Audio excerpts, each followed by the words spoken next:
welcome to Muscle News Weekly with me, Giles Thomas, and... me, IFBB Pro, Rosie Rascal Heart. Something funny, Rosie? I was just laughing at the way you say "and" because I was saying that it sounded like a spring the other day. A spring? Yeah, you know the springs that a door stopper spring. Oh, remember? like a...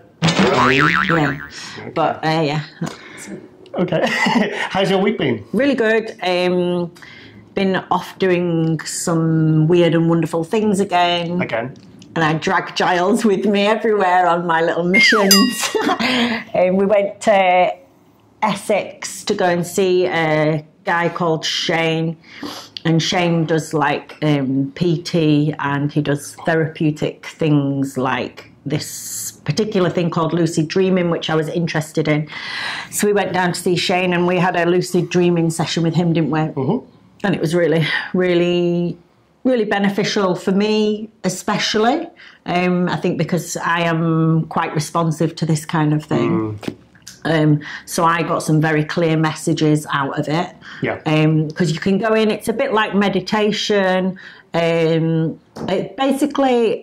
it's just another way, like similar to hypnosis, where you can switch off your conscious mind, and then it means that you're a bit more in touch with your unconscious, your subconscious, so you can hear more truth to any sort of like messages you hear. Yeah. So and in fact you can show up some of the things that I got, because I wrote down like a daily mantra. Yes. With the clear messages that I got. Do you want to go to that now? That down, yeah. Okay, let's go to that now.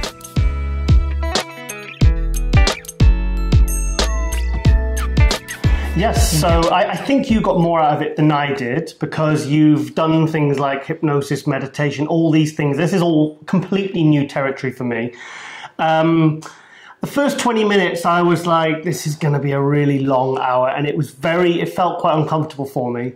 But as it went along, I kind of got more into it, you know, and I kind of got into trance or whatever you want to call it. And then I started to relax, and I had a very weird experience when my eyes were shut and he was taking me through it. I could feel like my pupils dilating when my eyes were shut. Which is a very strange feeling. It feels like you're looking into the distance, and it gives you kind of like a floating feeling. Yeah. That was kind of something that I wasn't expecting, and I was definitely experiencing. Yeah, it was like I said, when we came back in the drive, you were kind of saying, "Oh, I got this." I was like, "I got something out of it," but you know, maybe I had like real clear like. Imagination, like visualizations, and almost similar to what someone might experience on a psychedelic trip experience.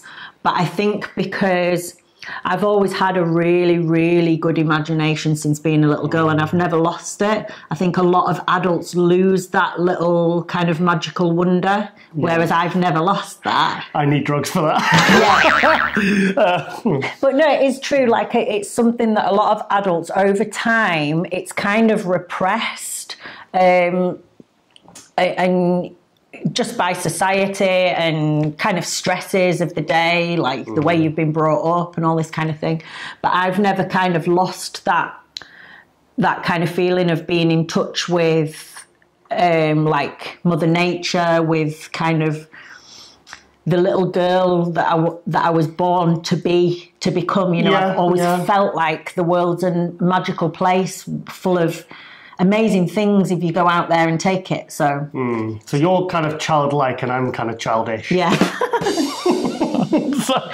It was an interesting experience. And we had a nice day. I actually enjoyed myself. I felt quite, happy and positive afterwards. And he was a nice guy. He was Shane's really good at what he does. I see. Made me feel very relaxed. Yeah, we'll put his link up. And if you want to follow him, he helps a lot of people with like depression and especially guys, because I think his big thing is that a lot of guys don't open up. So with the lucid dreaming, you don't have to speak. You don't actually have to go in and say, this is what I'm feeling, this is what's happening. He can just take you through, and you don't even have to tell him what you thought of. It can all be very personal, which is great for some people because they feel uncomfortable to talk. Yeah, I felt quite relaxed with him quite instantly, really. Yeah, he's a nice guy. It did get a bit weird, though, when he started throwing the holy water on me, though. No, he didn't. Shouting, the power of Christ compels you.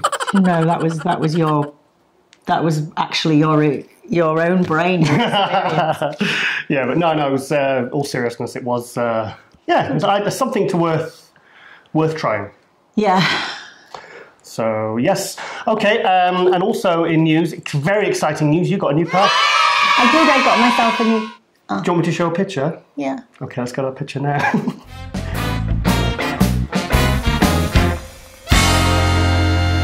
Yes, Rosie, so that's an interesting looking car. That's not my car. Oh. I did get a new car then. You did, yeah. I went and bought, because we've, still got the car on lease, but...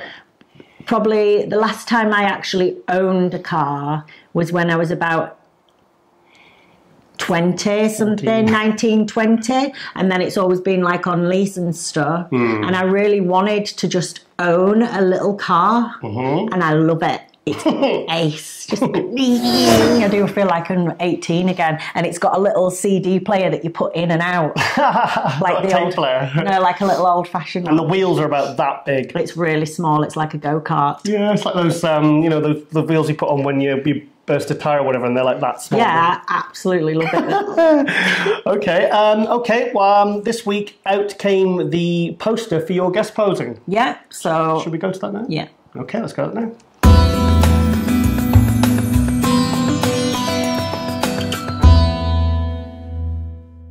Yes, so that's exciting. You and Cedric. Yeah, only like 3 weeks to go now. So just had my little check-in again this morning with Shelby Starnes, who's been helping me with my diet for this guest spot. And he's happy, says my condition's coming on, body composition changing, still got a little bit of fat to drop, my ass is still shaky wobbly as hell. And also on the poster, someone on the MD forum pointed out that at the bottom of both your pictures, there's some Japanese writing, and apparently that is yours and Cedric's name separately, obviously in Japanese. Yeah, I would really like to get a copy of that big poster to put up in the house. Yeah, that'd be cool. Because I have when I did the Wonder Woman tour, we've got a big pink poster, and I got a print off of that, and then have the big Cedric McMillan poster, because they look cool, don't they? Get it framed by the guy who does all my comic art framing. Yeah, Josh, the picture framer. Because our house is filled with... Well, it's my photography, my pictures of believe. Rosie, original comic art. I mean, tons of original comic. Literally, the house is covered. Yeah, there is not like these walls are empty, but nowhere else in the house is. We've got Spider-Man in the background. So you should get those professionally framed. Okay. So, yes. And also, I feel like I've really been helping you with your prep for this diet. Why? Should we show them the picture we took yesterday at the service station? Now, take a look at these eyes. If this is not the look of pure hatred, I don't know what is.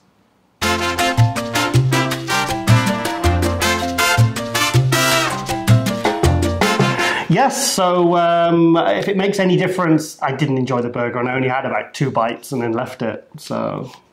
No, that doesn't make it. That makes it worse. You sure why? Because when someone else wants something and you're not even appreciative of your chance. Oh, it's horrible. I just don't like junk food. I don't like junk food. It's just the whole, not even aside from the whole blood sugar elevating when I eat rubbish food. I did enjoy it. I was just, I can't even eat that. I'd rather go hungry. Burger King is like gross. You could go somewhere and get a burger, and it's nice. Like you can get like quality. It doesn't have to be like junk food, does it? Just don't like burgers, really. You do like burgers. I don't like burgers. Why are you lying? I'm not lying. I wouldn't lie about food. Yeah, but you do like a good burger. When's the last time you saw me eat a nice burger? Babes, every time we go past the services, you get a Burger King. Yeah, Burger King, sometimes when we're driving on a long drive, I'll have one, and I usually enjoy it, but this one I had yesterday, it just wasn't enjoyable. He does like burgers. He does like burgers. Anyway, moving on. Right, okay. It has been an absolutely amazing week in bodybuilding. It's been so exciting. Last Sunday, now we filmed this show, we always film this show on a Sunday, Sunday today. Last week, because Rosie was out, we filmed on the Saturday. Oh, because of the picked her up on Sunday. On the Saturday, we filmed on the Saturday, so we hadn't then had the results of the Open Pro at the Chicago. We had Wesley Vissers, and we mentioned the 212 results, Craig Richardson winning it. But we were yet to see the results of the Open Chicago Pro, which was won by... Polly Pocket. No, it's not Polly Pocket, it's Michael Lockett. I call him Polly Pocket. She calls him Polly Pocket. So, now we met, obviously big congratulations to Michael there. He's been on our show, although he said he couldn't send me an update this week because he said he lost his voice. What? I think he's fibbing. Yeah. He's fibbing. I think he's fibbing. No, maybe he has, because after a show you kind of run down, aren't you? Yeah, possibly. Yeah, but he always messages back straight away. I think he just got some candy stuck in his throat. Yeah. Well, should we... candy, doesn't it? Because we spent a bit of time with Michael at the Arnold Europe last year. With him and Gerald Williams. Every time I think we're done with breakfast, we bumped into them. We spent a bit of time with them, didn't we? Yeah, it was really nice. Yeah, so we'll show a couple of pictures of Michael from when we were in Barcelona at the Arnold Europe last year. So check that out now.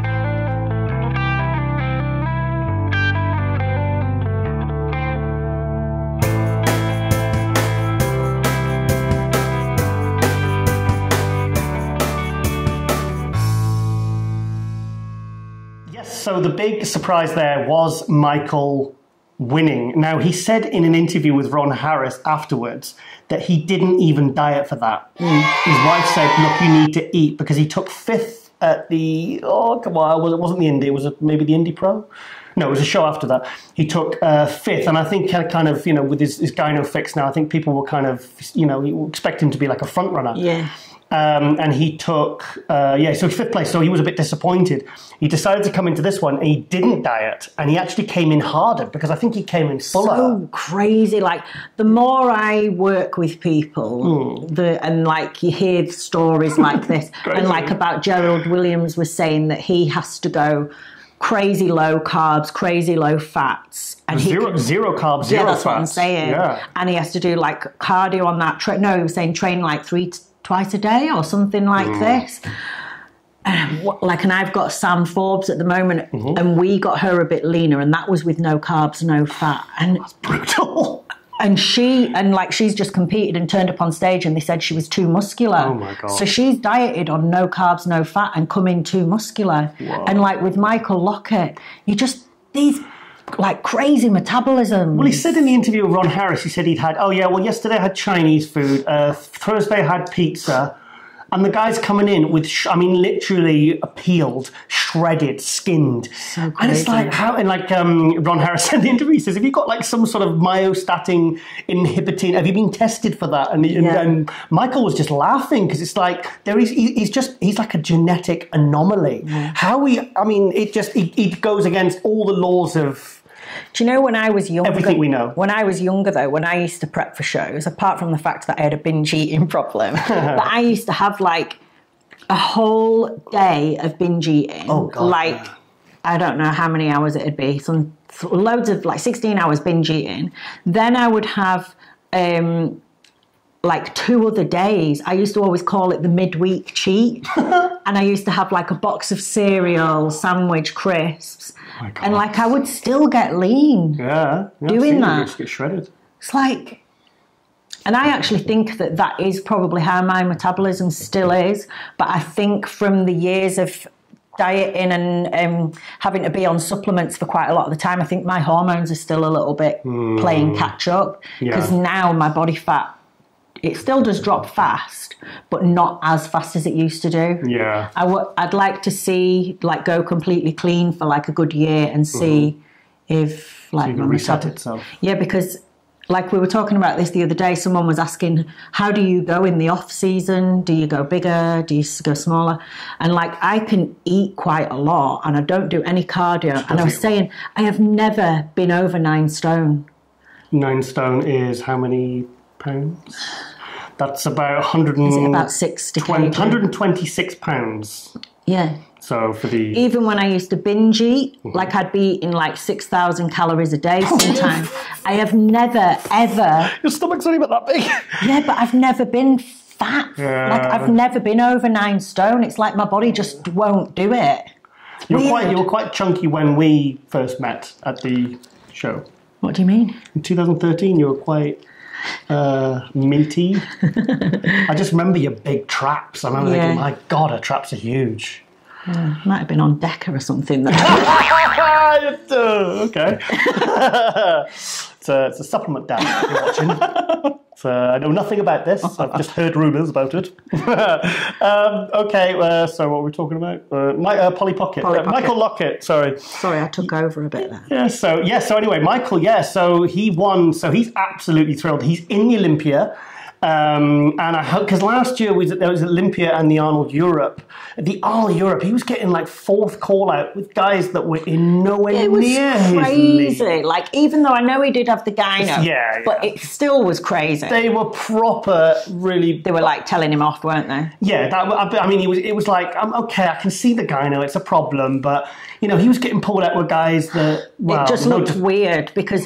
Quite obviously, you saw him on stage, and it was like one of the most mind-blowing, incredible things you would ever witness. Like the amount of muscle that guy has got, and it's like every single body part, like the calves, everything. So it was a bit weird when they were calling him out with the... But you know what? At the same time, things like obvious site injections, big stomachs, gyno, these are torn muscles maybe, these are things that do need to be marked down. Yeah. So I'd be going against my own kind of critique or whatever you want to call it if I said that it wasn't fair that he shouldn't be marked down. It's just I like to see across the board because I just thought... And it's like he's sorted it out and he's won. Yeah. So it's kind of... Yeah, so it's great. Worth the message being sent if then someone can go away and do something about it. Yeah. And obviously the big, I think obviously the favourite coming in was Sergio Oliva Jr. Now, Sergio was the New York Pro Champion last year. That was his pro debut. He won it. Didn't do the Olympia, didn't do the Arnold, and wanted to go back to Chicago where his dad was a police officer for, I believe, Sergio Oliva, Mr. Olympia, 67 to 69. He wanted to go back to his hometown of Chicago, so obviously it had a lot of meaning for him. He looked good. He'd made some improvements, but I don't think he peaked perfectly. Right. He didn't. He was definitely... He did a long post on Instagram saying about how he was, he mistime, because you can mistime these things, especially guys like him that are tall, wide.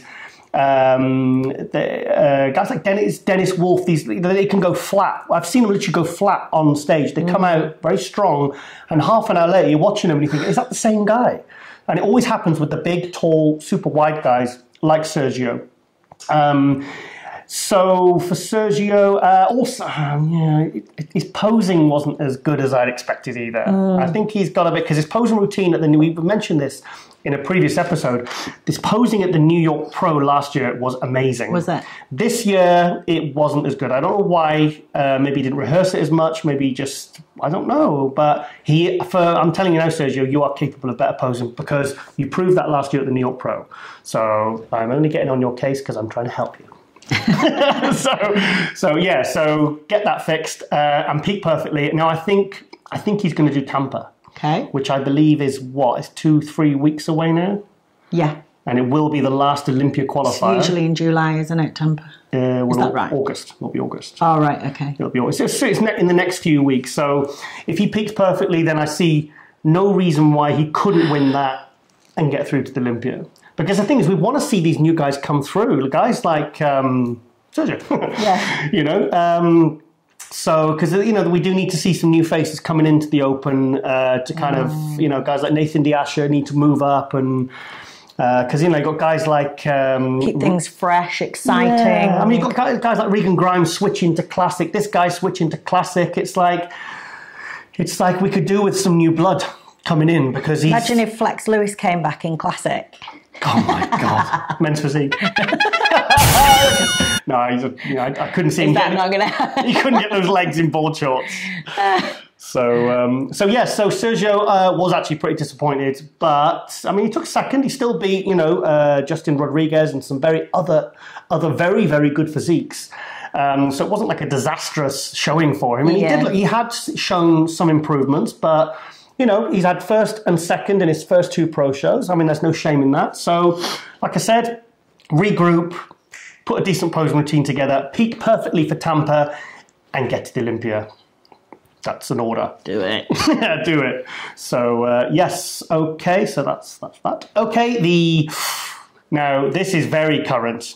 The Portugal Pro. Yes, today. Yes, literally. We've just had it'll be yesterday by the time this goes up. It was today, the show, Sunday. Yes, so obviously the big hype was in the 212 was obviously Nicolas Villard. And obviously the last minute we had a surprise entrant from Hadi Chupin. Now Hadi was due to compete in Vancouver last week, but again he had visa issues. Now I don't know what the problem is because he can't get into the US, but I've heard that Canada's a lot less strict on things like visas. So I don't know what is going on. There must be something from, I don't know, it's from his past or whatever, but whatever reason, they are not letting him in. So it's a real shame now that he is not going to be able to get to the Olympia. It's just not going to happen unless they move the Olympia from Vegas. I don't think they'll do that for him. No, I don't think they'll do that. But yes, so we've got some footage which Patrick Tour has compiled. He's been sending me clips for the last couple of days. I've been staying on his case and keep sending me pictures, keep sending me videos. So we've got a little compilation here of Nicholas Patrick over in Portugal. So check that out now.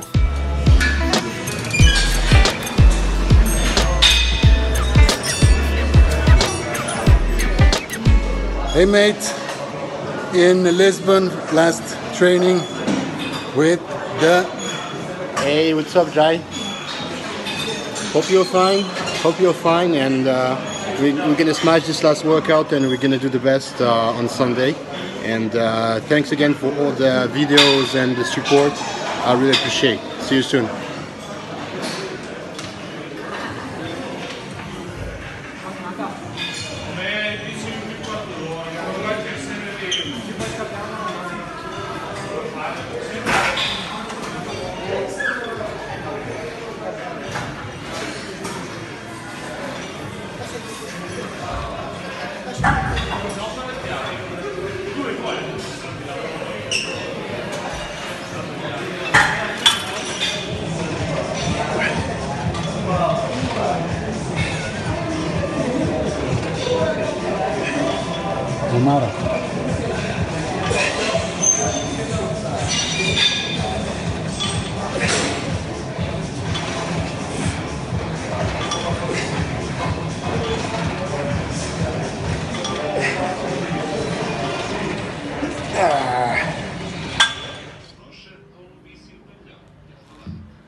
Yes, so that's Nicholas and Patrick.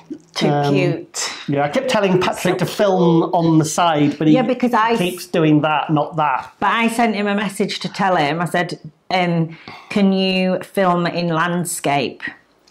And he didn't know what landscape was. So I had to tell him on the side. But he's just sent me another video today. He must have been like, what are they telling me to do now? Like, well, he sent me a message saying, he says, yeah, sorry, I was meant to send you more videos before. He said, but I'm too nervous. So yeah, he gets nervous. Like when I won my pro card, he didn't actually watch, did he? He had to walk off. No, he was sat next to me and I was like... When he was sat there, it was at the whole thing. He came over to England to watch me compete and support me in the last couple of days. And then he was sat watching for the whole show. And as soon as I came on stage, he went... Because he couldn't watch, he was too nervous. I was by myself. Yeah. By myself, going absolutely crazy. Then he came running backstage after. Yeah, he did. Yeah, it was fantastic. That was 2015 Amateur Olympia. You won straight firsts. Yeah. I think that's one of the toughest shows you've ever done. Yeah. Even more so than some of the pro shows you've done. Best I've ever looked as well, I think. Oh, you're shredded. Absolutely shredded. Like, I could have I've looked better muscle-wise since, but my condition there was like perfect. I just wish I could have got that condition back over the last couple of years, but I think there's just some weird shit going on with my hormones, like just body's kind of tired and not playing along. Not playing ball. No. But your physique has improved. Yeah, like I've gained loads of muscle if I look at, like especially in my upper body. In fact, even now, sometimes I look at my body and think my lower body looks too small. Like I think I've gone a bit too big, I've reversed You've done what Flex Lewis did, because Flex Lewis used to be bottom heavy. Yeah. And then I remember when he did his first pro show in 2009, and he came back and he'd actually really laid off his legs to bring his body out, and if anything, he was top heavy. Yeah, that's what I feel like when I look at myself now, because when I was getting the sports massage every week, I only got upper body because I just thought I need to get focused on this. And then when it got to my show in London, about 4 weeks out, I looked at my legs and thought, what the hell are they? They weren't I have never had small legs ever. And then this year it was like, ew, I was like embarrassed to go on stage with them. Maybe you could do women's physique and go on in board shorts. Oh, I felt horrible on that show, to be honest. No, you went to women's physique. I am women's physique. Well, women's physique with board shorts. Okay. That's a new class. Okay, we're doing women's physique, but you've got to wear flares, board shorts and one-piece bikini. So you don't have to show your abs either. So you don't even have to really diet. So you just eat chocolate cake. Can I do that? Please. Only if I can. Just for 2 years I'll do that class. I'll fucking reign. I will rule that class. Right, okay, I managed to locate some footage from these guys of Nicholas and Haddy. Oh, cool. In comparison, which was earlier today, literally a few hours ago. So I hope that's okay. Stealing that, because I've just pinched it off your Instagram. So like I said, I'll give you credit. So leave me alone. So let's go to that now. Gentlemen, face the rear, side tricep. The front, side tricep, please.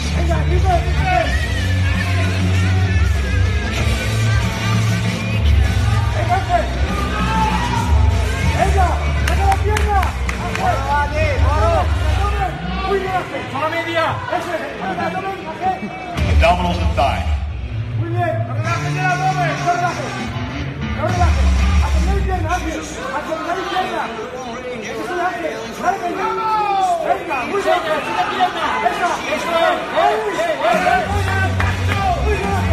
And now your favorite, most muscular.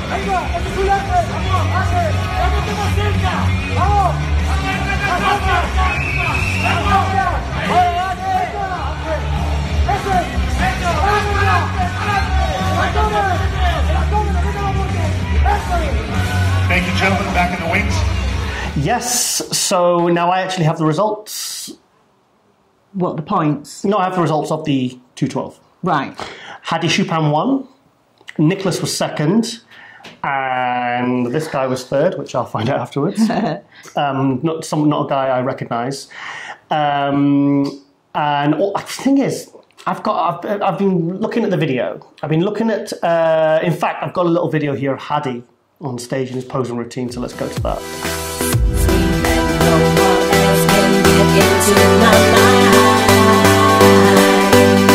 You control all my thoughts and my moods all the time. I know it's wrong and it's bad for my life, but it's too late, 'cause I've left everything else behind. Oh, can't get out 'cause I'm in too deep. I can't get out 'cause I'm in too deep. I can't get out 'cause I'm in too deep. Yes, so this is Hadi in the 212. Now, this is a theory I've got. Now, remember we saw Hadi at the San Marino last year in the Open when he came very close second to Cedric McMillan. Yes. Now, I messaged Patrick, I remember in the hotel at San Marino, I messaged Patrick and I said, can you find out, if you can, what Hadi weighed? Because he looks like 220, 225, if he was a 212 before. And he said, I'm with Dennis James now, and Dennis James says he weighed in at 212, or he weighed 212, the day of the show or whatever. The thing is, I think that's not true. You think he was telling porkies? I think he might have been telling porkies, or there's some miscommunication there. But I think Hadi was more than 212 at San Marino, because here as a 212, he doesn't look anywhere near as full. Right. He doesn't look... in fact, I've got the footage of San Marino. Of course, I've just shown you the 212 routine from Portugal today. So check this out and see what you think. See if you think he's 212, because I think he's maybe closest to 220, 225. So check that out now.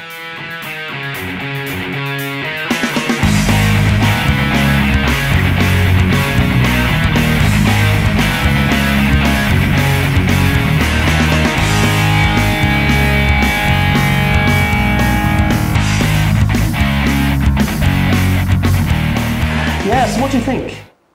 Do you think there's a definite difference? I mean, I don't know whether, because honestly, at Portugal, he probably would have been bang on 212. To me, he looks at least 10 pounds bigger at San Marino. I know things like lighting and things like that could be taken into account, but for me, there's a definite difference there in fullness, like in the upper body.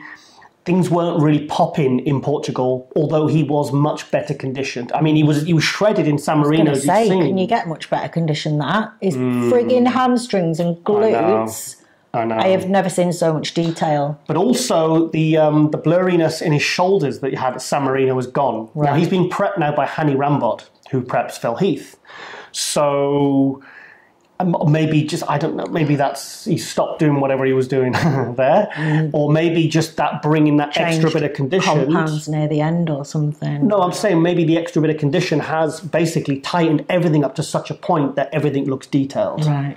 So, like I said, it's just a theory. But it's just such a shame now that, I mean, Nicholas now, I've just messaged Patrick before we just turned the phone off there. I said, what is Nicholas going to do now? Because I would like to see Nicholas at 212 in Tampa, because if they do, I think they're doing 212, because they did 212 last year because Derek Lunsford won it. Really want to see Nicholas in the Olympia this year, because obviously Hadi can't go to the Olympia. Yeah. So it shows how good the judging was, because they could have, if it was close, they could have said, well, hang on, we'll give it to Nicholas, because then he can get to the Olympia. Because Hadi can't. So it shows that the judging was done properly, you know, because it was close. I mean, as you've seen from the footage there, no one was blowing anyone away.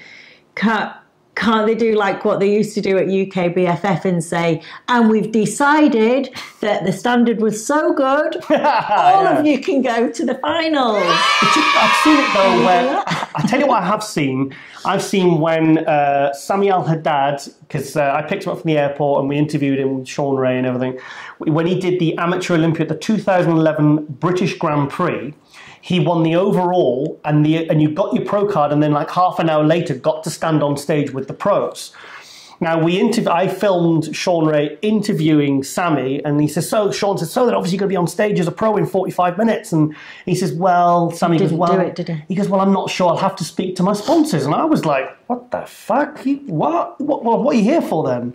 Because Sami gets big bonuses for winning. He actually got a villa. Yeah. For winning that. So he wasn't bothered about the pro card, and the sponsors actually went. So he went backstage, and then when they brought the pros out, the guy who got second in the overall was Thomas Beres, a Czech, a very, very good Czech bodybuilder, won the Nabi Universe about 6 years ago. He came out, and I was like, so where's Sami? And Sami just didn't. So my point is, they could give it. I don't know, how does it work? It doesn't really work like that, does it? But it worked that day with the pro. They said, right, well, we'll give the pro card to the guy who came second in the overall. Right. So it's a shame they can't now say, well, obviously, Hadi, you can't get to the Olympia. Why don't we give the qualification to Nicholas? Yeah. So I'm sure because Hadi can't do anything with it. You can't get to the Olympia unless they move it to bloody Iran or something. Yeah, let's see. Let's see what happens over the next week or so. It's just, do you know what I think, though? I mean, I was just chatting to Flex Lewis, actually. And I said, I think Hadi needs to go open. I think because at Portugal there, for me, he was very impressive. But for me, I liked the look he had at San Marino, which, as I've just said, I don't think was 212. And you get more prize money. Yeah, maybe could do more pro shows. I don't know. Yeah, more prize money. Because the thing is, he did the Shrew a few years ago, and he was because I've seen him in comparisons with Rowley. So he's done open before. Yeah. He's open, switched to 212. Couldn't do either. He's done. Yeah, he's swapping back and forth. So obviously there was no 212 at San Marino, so that's maybe why he did the open. So yeah, so that's interesting. So yes, let's talk about Sam Forbes. Sam Forbes, yeah, my IFBB Pro figure client just competed today as well at the Portugal. And she was in episode 15, if you remember, of yeah, and the show. she didn't place, and the judges' feedback was that she was too big. And it's so crazy because, like, her check-in videos that she sends me, she doesn't look that big at all. But she sent... So when she phoned me just now and said, oh, yeah, the judges said I was too big, I was like, what?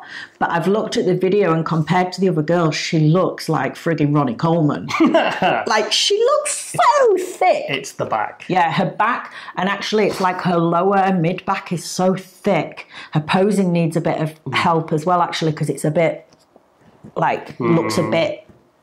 And the thing is, in figure, it's only real quarter turn, so you've got to get those few poses right. Softening up a little bit. And actually, she doesn't need to flare her lats because they're so big. She should just relax a little bit. But in her training, there's no back thickening exercises. She's like a freak. She's a genetic freak. So I think her training really needs to be like cardio for a little bit. But I seen her doing on Instagram, she was doing 110-pound dumbbell rows strict. Surely that's going to create a bit of thickness around the lower back area. Yeah. Maybe she needs to lay off the back a bit. But then again, that's kind of a trademark, isn't it? Yeah, but she won't lose it. She won't lose it. Yeah, but that's the look that LaToya Watts, Candice, Sydney Gillen, they've all got that look. It's too thick, though. The width is great. We want the width. But the thickness. And we didn't carb her up. We brought her in flat. God. This is the crazy thing. Let's show them the video. Yeah. Show the video. Let's go to the video now. Zulema, can you hear me? Can you hear me on stage? Can you hear my voice? Yes. Good, Sam. Never mind. Ladies, quarter turn to the right. Nice, number 32. Quarter turn to the right. Open up, Sam. Quarter turn to the right. Face the front. Quad, Sam. Quads. Thank you, ladies. Back into the wings. Yeah, so that was flat. No carbs. She's not had carbs or fats. She looks full. Yeah, she looks like crazy. She doesn't train biceps. They're frigging huge. She's doing like 2 hours of cardio a day. It's so crazy. So we need to like have another little think about how we're going to do this. Yeah. Whether she stays in figure, which I think that's what she wants to do. Or move up to physique. I don't know. Like, I'll have to talk to her. That's not even been a conversation yet. See, I suggested that to you before we started filming, because if she's being accused of being too big, and then again, some of the girls I've seen in the pro figure are massive. They're massive. They are like the tall. See, I'll be honest, I see tall, muscular girls as figure. I see the short, muscular girls more suited for physique. Yeah. That's how I see it. I see it as like female bodybuilding for tall girls for figure, short women's physique. That's how I see it. I don't know. We'll have to see what to do. I think maybe we have to just go a little bit harder on fat loss. The problem is, it's like, I find it really hard as a coach to push clients like that to that kind of extreme, because if you kind of look at health and science, you shouldn't really be doing that, like, to the body. But then when it gets to bodybuilding, you kind of do have to go to these crazy extremes. Do you think she just needs more time? Because she's fairly new, isn't she? She's only been she only turned pro last October. Time for what? Just to kind of develop the physique and... She's developed it so quick, so thick. The muscle is like Do you think you maybe pull it back and try and get more detail and more sort of lines more and symmetry? detail? The lines are all there. The symmetry's all there. It's literally like the muscle is so thick and round. It's insane. It's a shame she's got a bit of a Linda Murray look going on, hasn't she, maybe? She's crazy physique. So let's see. Maybe physique is an option. I've never seen her in the posing. You know what I'm going to do? I'm going to get her to send me some bodybuilding poses, and I'm going to show you and see what everyone thinks. Next episode. Because sometimes people don't look right in the poses. Yeah. But maybe she's going to like look. She might come back. Yeah. Because the quarter turn, she looked great. The side quarter turn, the rear relaxed, she looks incredible in. Yeah. So and front relaxed, she looks great in. But like I said, we've never seen her actually hit any poses. No, I'm going to get her to do that and we'll see what it looks like. That's cool. And she's 5'3", so she could do either. She's something like along that. She's only a shorty like me. Shorty. A bit taller than me. But yeah. Interesting. Yeah. Okay. Fantastic. Okay, Rosie, yesterday when we were in Oxford, would you like to talk about that? We went to our first account ever store account visit. Someone... How am I saying? Put your teeth in, love. We did our first visit of our first account for our Rosie Rascal range supplements. So it was a gym. Which this show is brought to you by. Yeah. So it was a gym. How do you say it? Medavida. Medavida Fitness. A new gym. It's only just opened over in Oxford. Beautiful gym. It's funny because when I went in, I said, how long have you been open? And he said, about 2 hours. And I thought he was joking. And I said, no, I mean, how long have you been open, the gym? And he went, 2 hours. This is the opening day. Yeah, it's the opening I was thinking he was doing one of my, that's the kind of joke I would say, about 2 hours. Yeah. So it was a really nice gym. Had a little training session there. Did some buys and tries. Should we show the footage? Yeah, we'll show you some video. You can have a little look at the gym and me training. Yep, so check it out. Here at Major Vida on their opening day. We are here with the Rosie Rascal range, which they are now stocking. We're here in Oxford. Get yourselves down to this gym. It's incredible. It's got some great equipment and it's got some amazing supplements.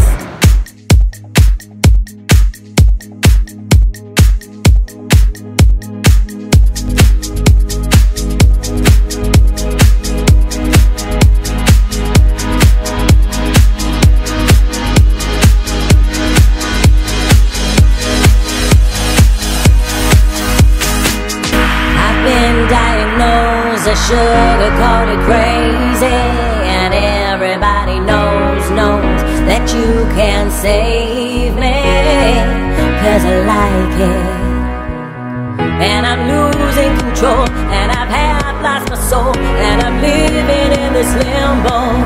I'm sugar-coated crazy, I'm sugar-coated crazy.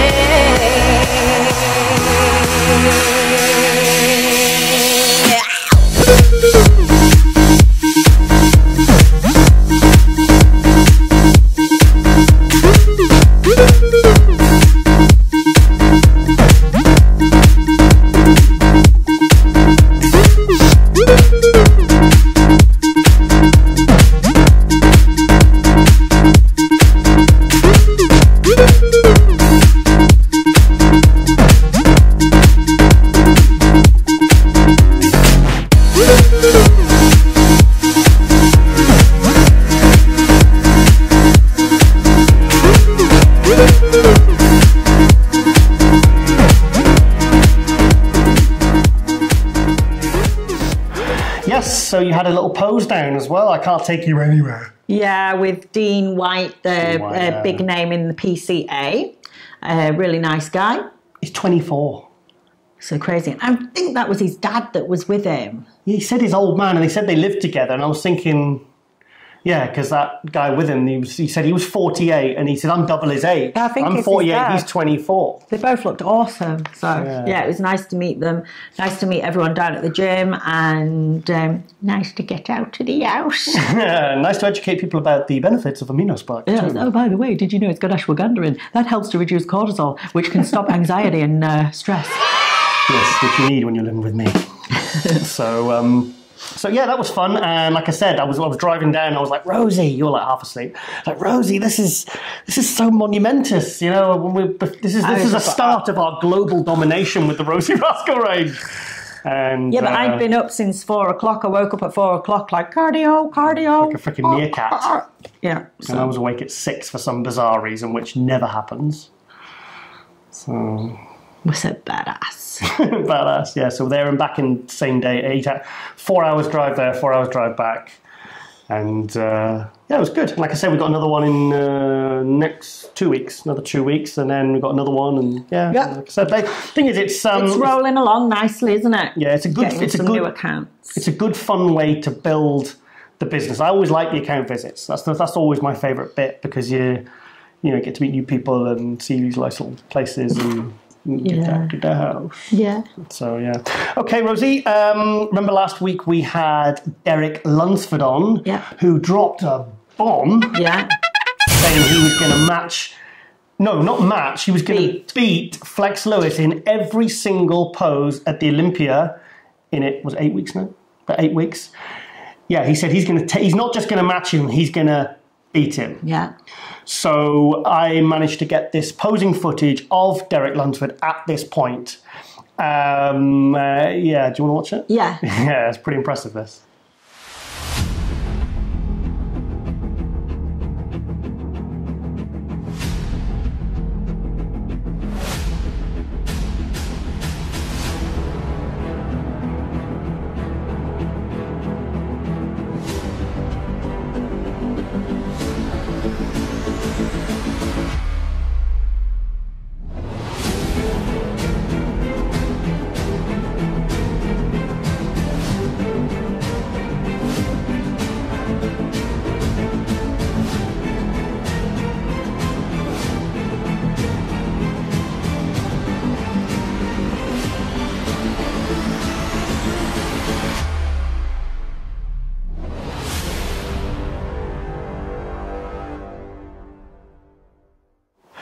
Yes, so Lunsford.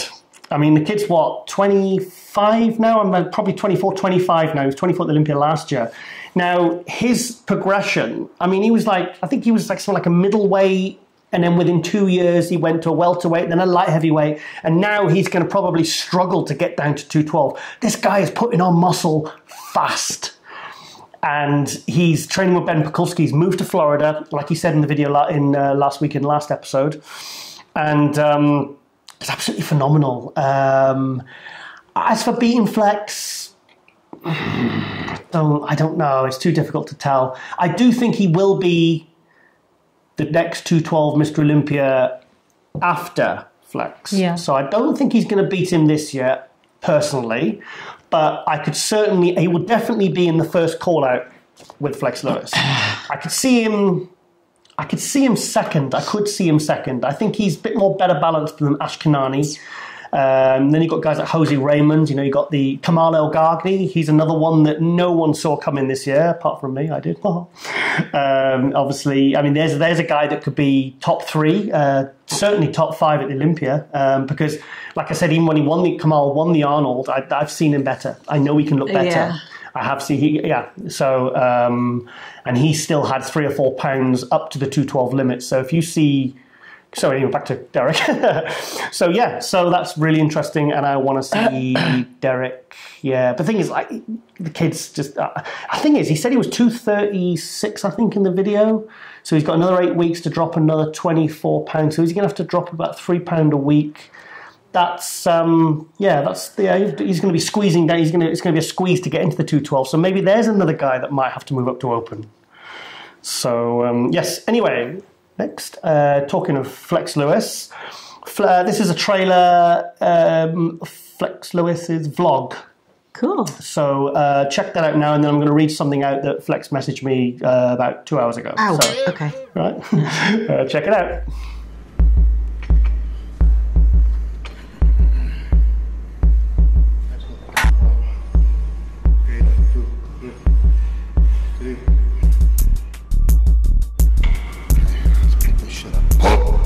Come on! Come on! Okay. Come on! 9, 1.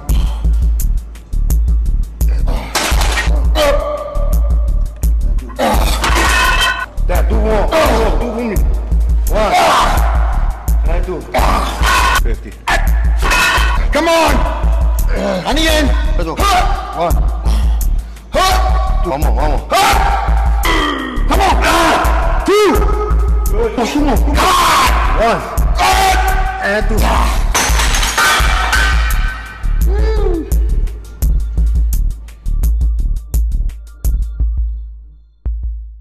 Okay, Rosie, do you know what's special about that video? I do, but no one else does, so you can tell us. What? I don't, sorry, I'm just I do know what's special about it, because I already know. What? That he edited it all himself. Shit, I didn't realise you knew. I know, you told me. Okay, so I get forgetful sometimes. Yes, he edited that all by himself. Now the kid's like 9 weeks out. All by himself? All by himself. He's like 9 weeks out from the Olympia, and he said I think the trailer for the actual vlog, he said it took him 5 hours to edit, and he's actually got some really good editing skills. So I've been picking his brains because about editing software, because I do all the editing for this show. Yeah. So yeah, he's it's good, because the thing is, I like to. It's like with this show, I don't think I could hand this over to somebody else to edit. Yeah, you want to you kind of have a set idea how you want it to look in the end, and the flow and everything. So yeah, so Flex is always someone that's always. Even when he was with his last sponsor, he told us that when we saw him at the Scottish show, when he was guest posing 2 years ago, that he always organised his own video content. He would just hand it over to the sponsor every week. They wouldn't have to chase him for it. Yeah. He says, I like to organise it myself, get my own video guys, tell them how I want it, and so that's really good. Yeah. So, and also Flex sent me a few pictures of someone quite famous. Oh yeah. So let's go to that now.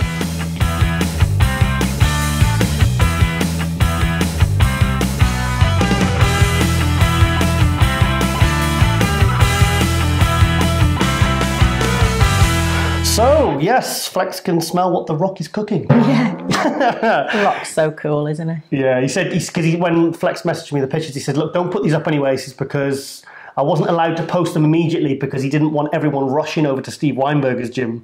Because I've heard The Rock say before, he said he's the only time he never lets anyone film him or anything is when he's training, because when he's training, that's his time to himself. He said he won't allow anyone. So I'm the same as The Rock, like that. No paparazzi, no pictures, please. I am a bit like that, though, like with my training, aren't I? When I'm on prep, I don't like being videoed, really. Yeah, because he's grumpy, that's why. See the face when the burger picture at the start? That's the look she gives me when I'm trying to film her when she's getting ready for a show. So that's pretty much her default setting. Yeah. So, Flex asked me to read this out. I said, he says, tell him that I'm doing a UFC embedded documentary, Raw, and as I mentioned this last year, is all about the fans. So I'm putting out vlogs to getting the famous Ryan Loco to film this documentary series all the way up. Cool. I don't know what that means, but it sounds cool. So I read it out word for word. So covering my own back there. So yeah, well, thanks, Flex. Thank you. So yeah, and it's good. He's good. He's good at editing, man. I tell you, he's good. Yeah. Yeah. Us Welsh are a very weird breed. We're a very intelligent, very creative breed. That's why we're so cool. Good singers as well from Wales. Are we? Oh, I'm a fantastic singer. Yeah. Thingamajig. Who? Forgotten his name. What? You know, the really famous. What are we talking about? It's not unusual to be loved. Tom Jones? Yeah, he's. Why have we gone from Flex Lewis to Tom Jones? How can you not link that? Well, oh yeah, well. Yeah, okay, you're forgiven. Silly. Okay, right. Okay, Rosie, well, this is a bit of a special one. Yeah, we have an amazing feature.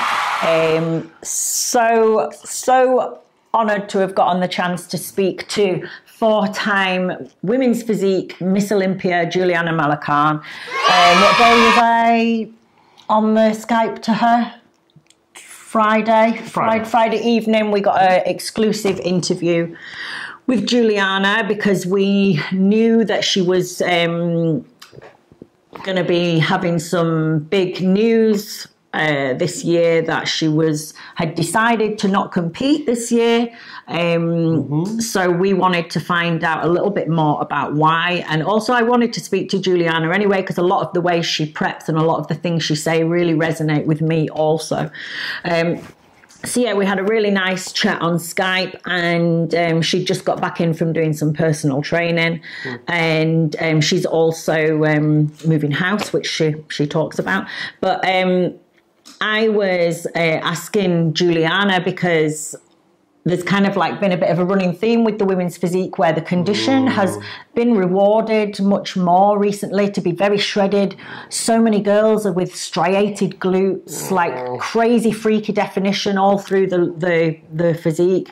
I don't like it. Whether they look masculine or not, whether their symmetry is off, whether their proportions are not great, structure not amazing. Sometimes condition seems to be like more prioritized more than it should be. Yeah.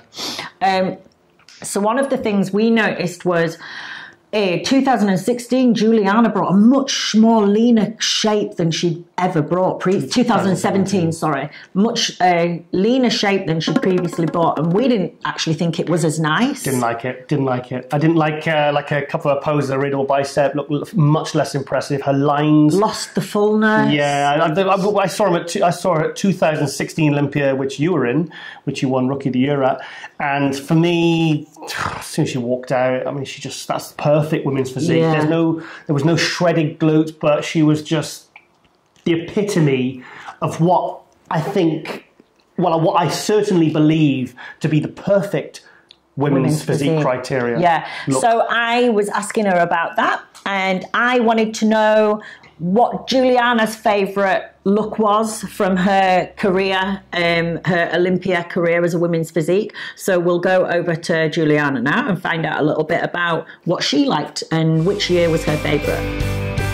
Hi, how are you? Hi, everybody. I'm doing very well, enjoying my summer in New York. It's kind of short, but it's been great. Also, I'm moving. I live on Long Island, New York right now. In 2 weeks, I'm moving to Manhattan. So, like, it's been crazy. I'm organizing the move and going through my stuff and working, and it's a lot. And still training and a lot going on. I personally prefer the first year and second year as physique. I agree with you. I was still with definition, but I was much fuller. I had like a higher body fat comparing to the last year. And I think it's prettier. I think it's more feminine. I didn't have that crazy conditioning. I didn't have to have the hamstring and butt tie and show all that freakish look. So I personally like more my first Olympia where I lost. That was for me one of my favorite looks I ever have brought on stage in physique. Yeah, so actually the year she didn't win in 2013. Oh, when DLB won. Yeah, was her favourite, and I was asking, was this a much more comfortable prep? Because we all know that when you prep, it should be hard and it should be challenging. But for me, when it comes to women, there crosses a line. There's a line that crosses between hard work, athlete, and actually really compromising and sacrificing your health. Yes. So this was something I asked Juliana, was this a much more comfortable prep? So we go over to Juliana. Yes, absolutely. It's I think you still have to train hard, you still have to diet and be strict, but it's hard. It's easier to achieve as a woman, you know, and it's more pleasant to me as a person, as what I would like to bring to the stage, you know. So I like more that look, but as the year went on, apparently they start to reward more and more the drier look. What I personally do not like, because looks like too much like bodybuilding, like female bodybuilders. You're just like, we're smaller, but it's pretty much the same.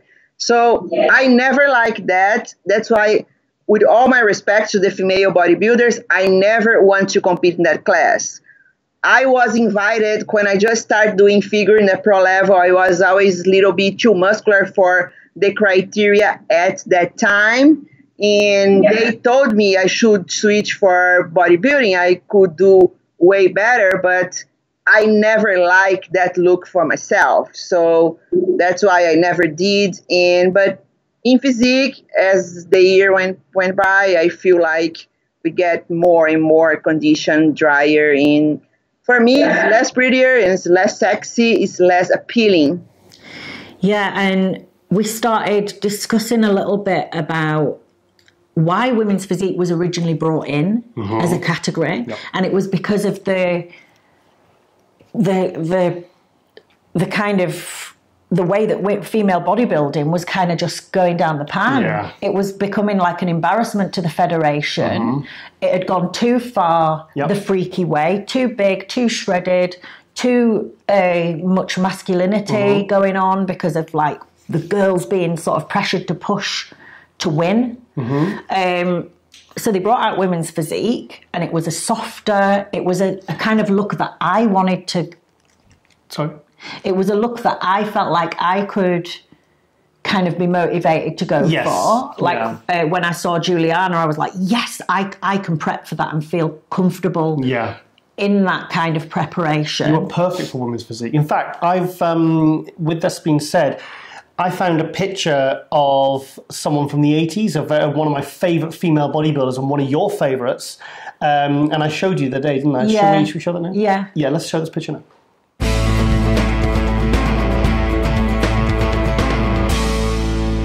Yes, so that is Angelanja from the I believe it was 88, when Corey Everson was reigning. Now, what do you think of that look? This is perfect. This is women's physique. Fuck's sake. Yeah. But that is women's physique. Like I was talking to Juliana saying about the condition, and I think women's physique are the leanest people on stage. And she agreed that they're lean. At the last Olympia, the women's physique were the leanest people at the whole Olympia, out of all the men's categories and everything. And I completely agree. And it's insanity. Yeah. It is crazy. I've never thought of it like that. But what I was saying was, and this is fact, if you expect women to come in this kind of condition year after year, the kind of freaky, dry look, do not expect them to come in pretty, youthful and healthy, which is apparently what women's physique was supposed to be promoting. Because you might get a few of them that can achieve it for a short time. Yes. But can they do it year in, year out? No, they can't. They'll then just have to have surgery and fillers and all sorts and just tons of makeup to try and hide hair over their face to try and hide the fact that the cracks are showing. Yeah. You know, the thing is now, we're at a point now where, okay, there's no Juliana this year. You've stopped competing. No Danny Reardon. 3 of the best, in my mind, examples of women's physique. The combination of femininity, muscle, condition, beauty, you know. So where does this all lead now? Yeah, and so the next question I asked Juliana was, where does she see women's physique going? What is the future for women's physique? So let's see what she has to say. I see the women's physique ending. I don't think this is gonna go too long. I think the same that they did with female bodybuilders, they will do with the physique.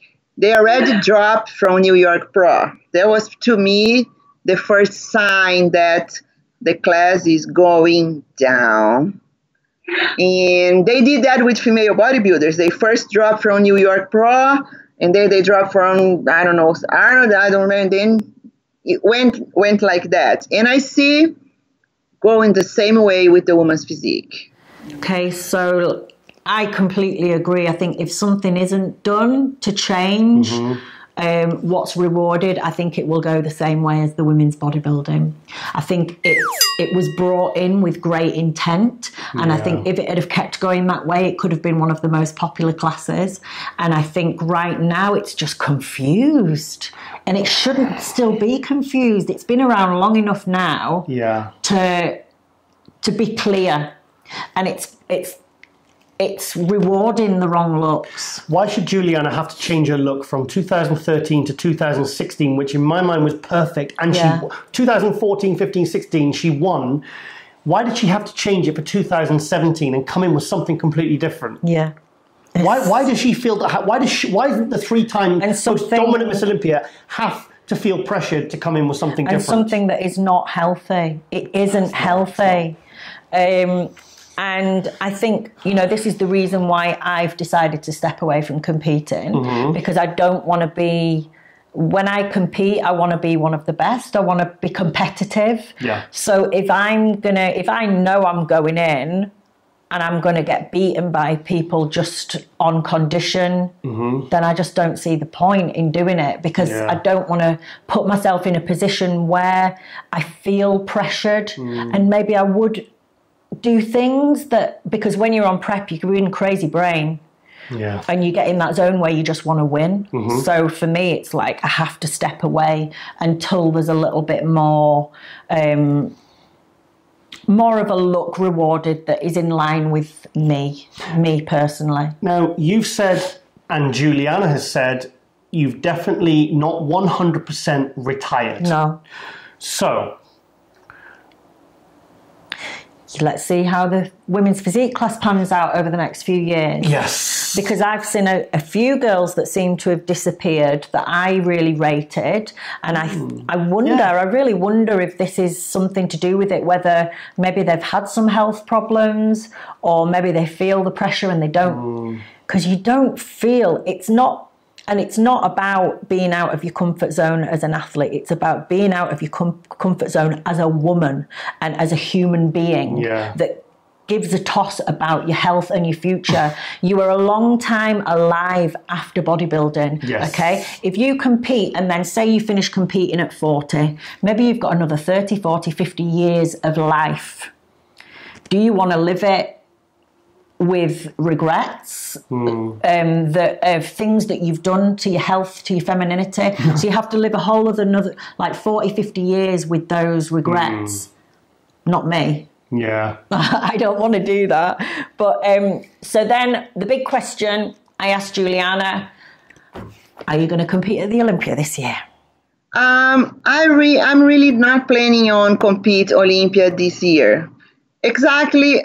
That is one of the reasons, the conditioning, because I know I'm 4 times Miss Olympia, and I ask if I could bring the condition a little down regarding to compete this year. You know, I want to kind to bring back that old look, but I heard no way. That was one reason that kind of turned me off. Also, to be honest to you, I lost the fire inside of me for competing. Last year, this is going to sound a little cocky maybe, but with all my respects for the other competitors, last year was the easiest Olympia I ever competed. I didn't even warm up on backstage. I really looked to everybody. Everybody looked good, but I knew that I was going to win easy. And I stepped on stage. I got the call out. They put me in the middle. They compare one round, sit back. That was it. So there was no really like a strong competition. So that's not like motivation. I'm competitive and I step on stage to win. I'm not there to compete. I'm there to take first place.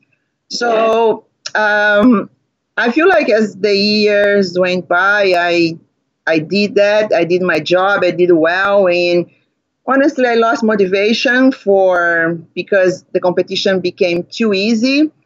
Also, there is no money. I'm 4 times Miss Olympia. I have no sponsors. Zero. I make no money. I don't think I get any recognition from magazines. I don't get recognition even from IFBB because they still kept us on the expo. You know, I wish I would compete in the main stage, but they added classic physique to the main stage. What's an amazing class, but they just they were last year already in the main stage. And how about us? We're not going to get a chance. So I feel like we are not prestigious. I feel like they're ashamed of us. Ashamed. They want to hide us, you know? So for all these reasons, I'm completely turned off. I don't feel like I want to compete at the moment. I'm not retiring. I don't want to compete at the moment. And it's not because any other competitors. I think a lot of girls are great, but I know what I can bring to the stage, and I'm very confident about that. Is for these other reasons that I just told you. So the big news that Juliana won't compete, and there's a few different reasons there. One of them being the condition thing, one feeling like, and the other feeling like maybe it wasn't quite as competitive last year. Personally, I still think Juliana's untouchable. Yeah. I really don't think. I think if she competed this year and next year, I don't see any physiques that are good enough, complete enough, or have the same flow to beat her. I was at the 2016 Olympia, and I did think Danny Reardon was close. Yeah. But now Danny Reardon's not competing. I really like Danny Reardon's physique. I think she's got some great body parts. Her condition was brilliant. She's super cute in the face. Yep. But for me, the flow is not like Juliana. In the side shots, I'll be honest, I had Danny taking maybe one or two shots, like some of the, like the side, it was side tricep, I think. She was certainly matching Malakam. Juliana, sorry.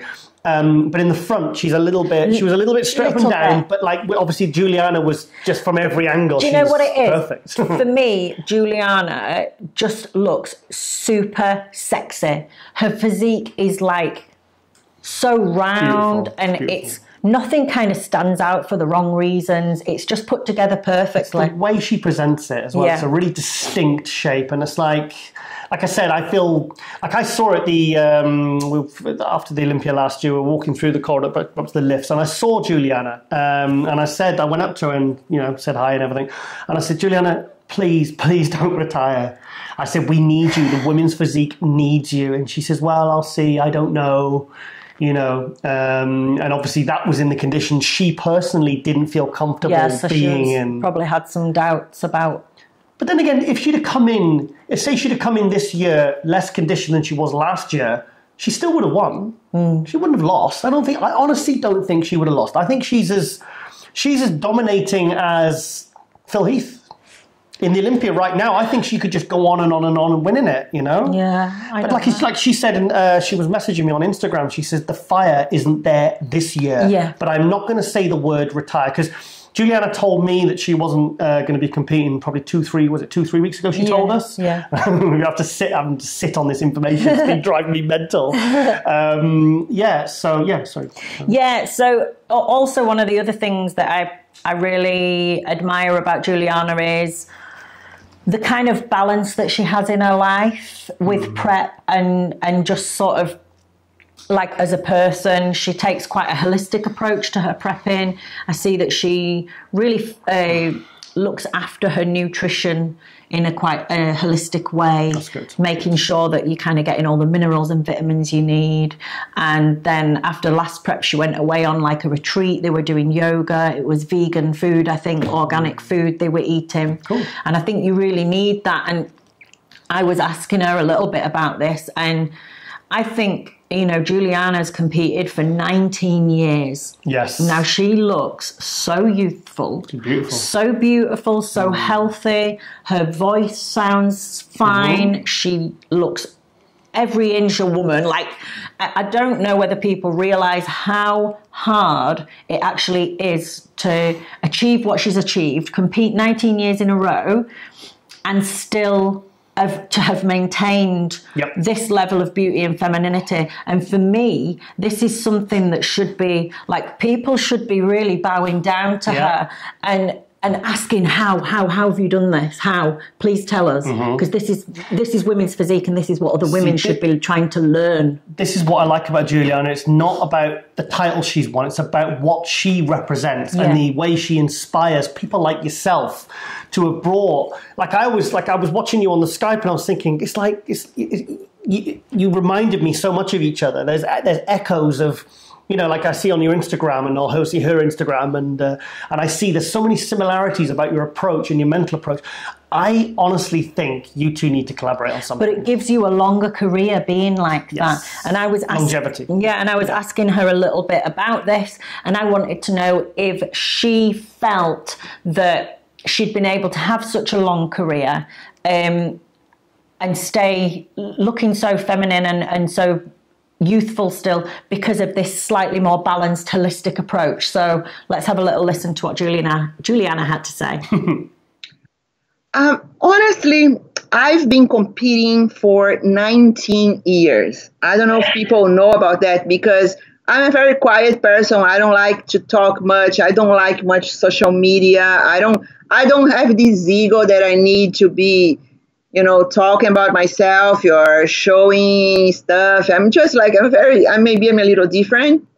But right now, I just want to rest a little bit, take a break, step back. I have some personal projects that I'm working on, but I will not let you know now, maybe in the near future. Okay? For now, it's just like taking a break and resting and enjoying my life. Enjoying my summer. I can have a drink here and there. That's amazing. You know, enjoying life. Okay, so yeah, I always care about my health. I always care about my well-being. I'm all about being happy. And happiness, I think, comes from inside, you know. So that's my main concern. I like balance. I'm a calm, laid-back person. So I'm not so crazy about the looks. That's the thing. When I go in my off-season, I like to be a normal person. You know, I'm not so like focused on the mirror if I still have the six-pack, or I'm not going to eat this little piece of chocolate because I'm going to mess up my body. Yes, I eat healthy. It's about balance. So that's what I always look for. I look for balance in my life. And I love to do yoga. I love to do things that take care of my soul. You know, so I think that's the most important thing, in my opinion, to be able to have a longevity in this career, and still, like everybody says, oh my God, I compete for most than any other girl. I think like I'm one of them who has competed most of the time, 19 years. Like some girls, they're 21. You know, when they're 2 years old, I was already on stage. You know, and I'm competing with them now. So I think it's about balance. I think it's about, I care about myself. You know, I don't get so hooked up in the looks, and I don't do whatever it takes to get there. So that's what I think is the difference. Yeah, so it's like, you know, I would just absorb everything Juliana says. Seriously, women, you have to absorb. You do not realize how much knowledge this woman must have, and however she's done it is the right way, in my opinion. I didn't realize she'd been competing 19 years. Yeah, 19 years, and I think she's competed, she said, the most out of all the female competitors. I think something like this. I remember when I first saw her at the New York Pro, when she won the New York Pro. I believe it was 2012 or 2013, and I was just like, because I remember when there was talk of the women's physique coming in, and then she came into the New York Pro, and straight away everyone was like, that is the benchmark. That is, I mean, DLB was fantastic. She was an amazing Olympia champion. She did a lot to promote. She's done huge amounts to promote female muscle and fitness. Yeah, and fitness. But you know, like Juliana's look was just, for me, it'll always be the benchmark. Yeah, and we were. I was talking to Juliana a little bit about the way that some of the young girls kind of rush in things. you know, she built that physique over 19 years. And then you see some of the younger female physique and the way that they hold this crazy dry shredded condition all year round. And I was talking about how it worries me a little bit, and it is not good for your health to do this. To stay shredded all year round, it's not, no. And it's a dangerous game, and it's, you know, like you see these people posting up like Transformation Tuesday, a picture of them 4 years ago and now, and it's like, oh, wow, like you've ruined yourself.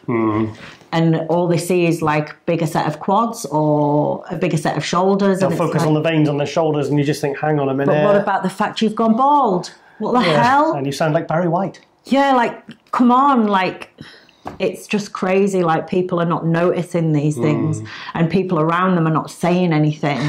But it's a shame now that people like yourself and Juliana Malacan might potentially never compete again. So who then leads the way?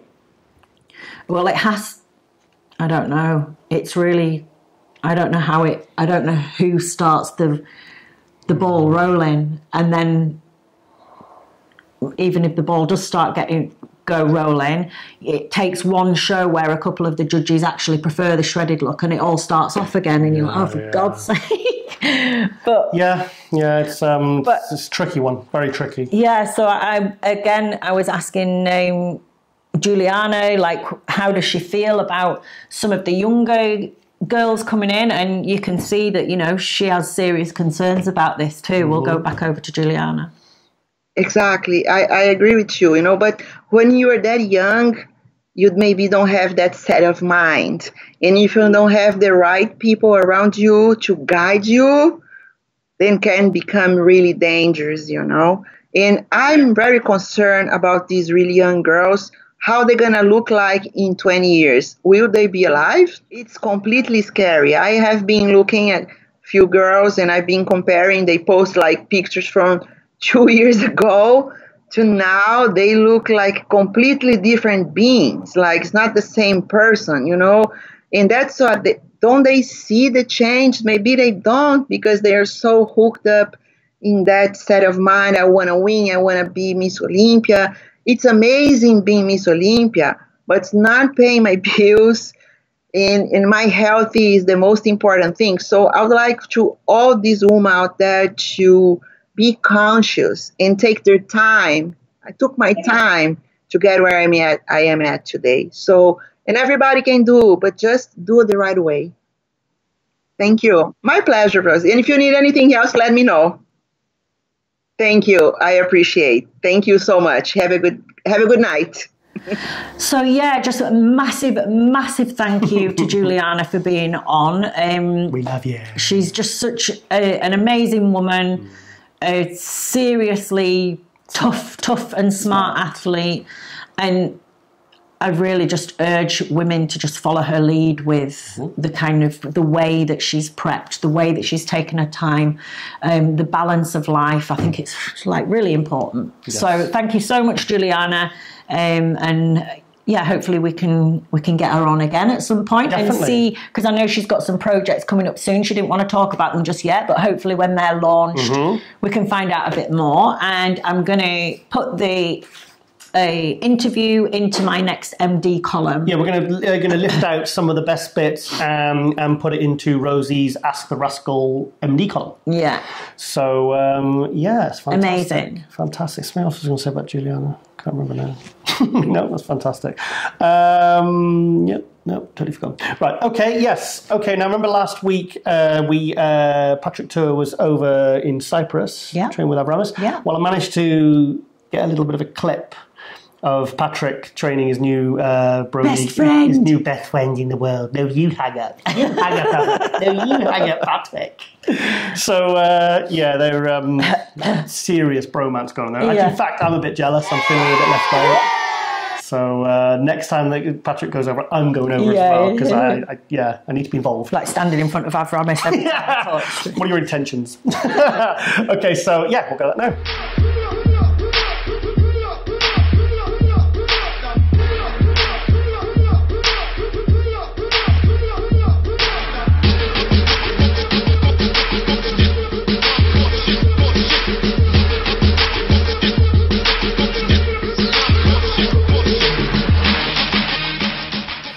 Yes, so Avramis, like I said, we put him in last episode, so we don't need to go over that again. But nice little.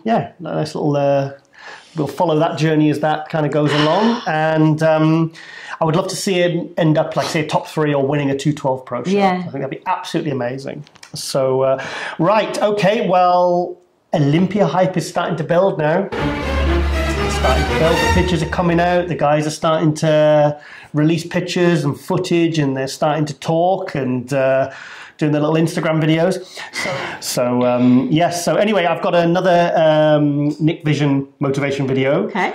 Of it was a bit of Rami and Phil, and there's some of the guys, and even Nathan Diasha with his funny American accent.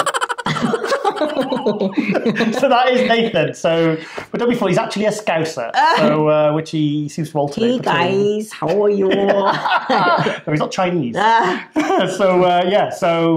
let's go to that now. No matter what anyone says or what anything happens from this day forward, I'm still 7-time tied with Arnold Schwarzenegger. Is it possible he can be dethroned? I think he can, maybe this year, because we're coming. Where will Robbie be this year? And I'm going to be back, and I'm going to be improved. You don't go to the gym to train to be number 2. You train your butt off to come here to be number 1. You win the Olympia, you're the man that whole year. All I ask is to get next to Mr. Heath. Once it's showtime, it's showtime. I'm going to be the champion on that night. Everybody hates the winner. But I don't care. Hey, how is it going? What the fuck? Hey, how are you? Go blimey, mate. Fucking hell. Right. Hey, I'm opening my new gym. Yes, so talking of Nathan Diasha, 2 bits of news. He's got, I think might have 2 new gyms opening. What are you doing?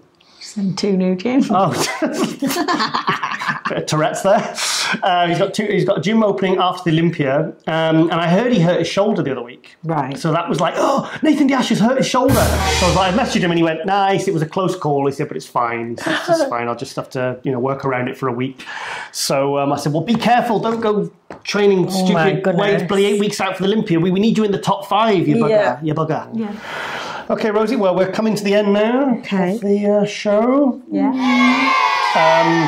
So obviously fantastic show there. Big thank you to everyone. Big thank you to Juliana Malakan. And as you've noticed on the Juliana, we've now got Skype recording software. Yes. So we don't have to just rely on athletes sending us update videos. Yeah, we can do one-to-one Skype. So if anybody is interested in getting interviewed about anything interesting, then give us a shout. Maybe we get Polly Pocket on if his voice comes back. If Polly Pocket's voice comes back, we would love to interview him. Yeah, because he's a nice guy, isn't he? Yeah. Nice guy. Yeah. So, okay, well, I'm going to end with Batman.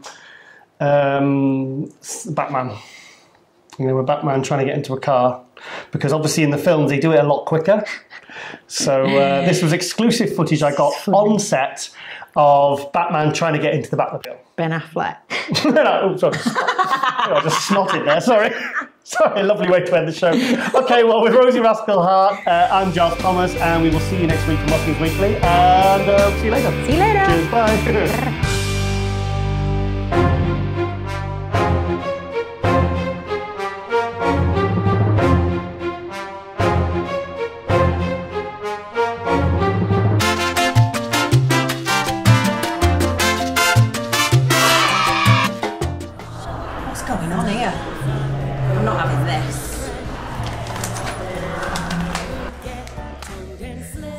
What's that?